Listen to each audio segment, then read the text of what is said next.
Lagi Nabi mengatakan, ya'ti 'alan nasi zamanun ru'asa'uhum kal asad wa wuzara'uhum kadh-dhi'ab wa khudatuhum kal kilab wa kathirun nas yawma idzin kal aghnam.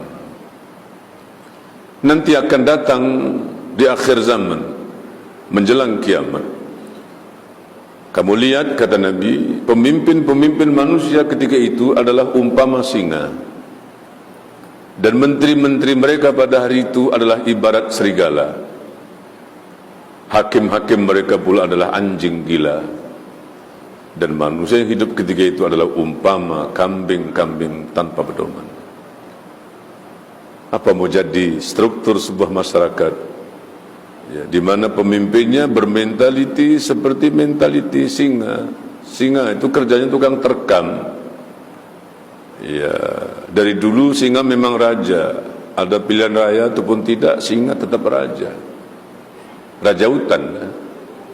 Kerjanya terkam sana, terkam sini. Menterinya adalah serigala. Binatang paling licik, binatang pandai mengampu itu serigala. Ya, pengampu. Jadi menterinya adalah pengampu.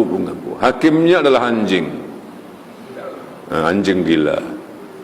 Anjing nih Tuhan, dari segi kesetiaannya memang sangat bagus. Dia boleh mengecam majikan dan ikut arahan majikan. Itu anjing setia. Tapi ada kekurangan anjing. Kekurangan anjing ini, dia tak boleh membezakan mana tetamu orang baik, mana tetamu orang jahat.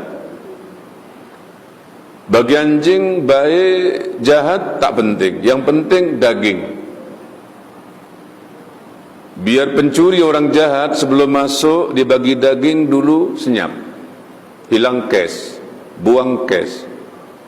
Iya, gara-gara daging diam dia. Tapi biar ustaz datang dengan tangan kosong, dari diam lagi kuat menyala. Cari-cari alasan, dicari-cari kesalahan. Artinya bagi hakim yang mentalitinya anjing, benar salah tak penting, yang penting daging itu. Suapannya, nilai sogokannya, nilai bendanya, materialnya, uang, boleh saja jadi yang benar salah, yang salah jadi benar. Dan yang terakhir, manusia hidup tanpa pegangan seperti kambing. Kambing kemanapun dibawa, embek juga bunyi. Di kandang embek, di padang embek, di pasar embek, ke masjid embek, ke parlimen embek, disembelih pun embek. Nak masuk kuali pun bunyi lain tak tahu, embek juga. Akhir zaman akan terjadi seperti itu. Dan lagi kata Nabi, apabila ekonomimu telah dipengaruhi oleh riba, hingga tidak lagi ada transaksi jual beli, simpan pinjam, sewa gadai, melainkan pasti di sana ada riba. Bilangan kaum wanita lebih besar daripada kaum lelaki. Masa berjalan begitu pantas, jarak yang jauh terasa begitu sangat dekat. Ketika itu akan terjadi pembunuhan merata-rata, perzinaan di mana-mana. Ekonomi sebuah negara dimonopoli oleh satu golongan sahaja. Amanah disia-siakan. Zakat dianggap sebagai cukai. Laki-laki tunduk kepada kemauan kaum wanita. Anak-anak derhaka kepada ibunya. Pergaulan bebas merajalela. Anak-anak zina memenuhi jalan-jalan raya.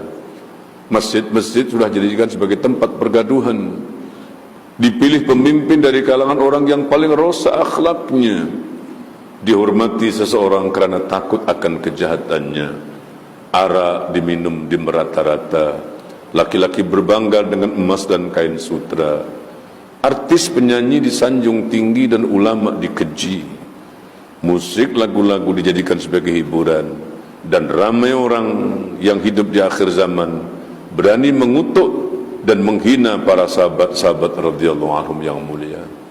Orang berbuat ma'ruf dituduh mungkar, dan orang berbuat mungkar dikatakan ma'ruf. Ilmu agama tidak diminati. Ulama-ulama banyak yang dimatikan oleh Allah.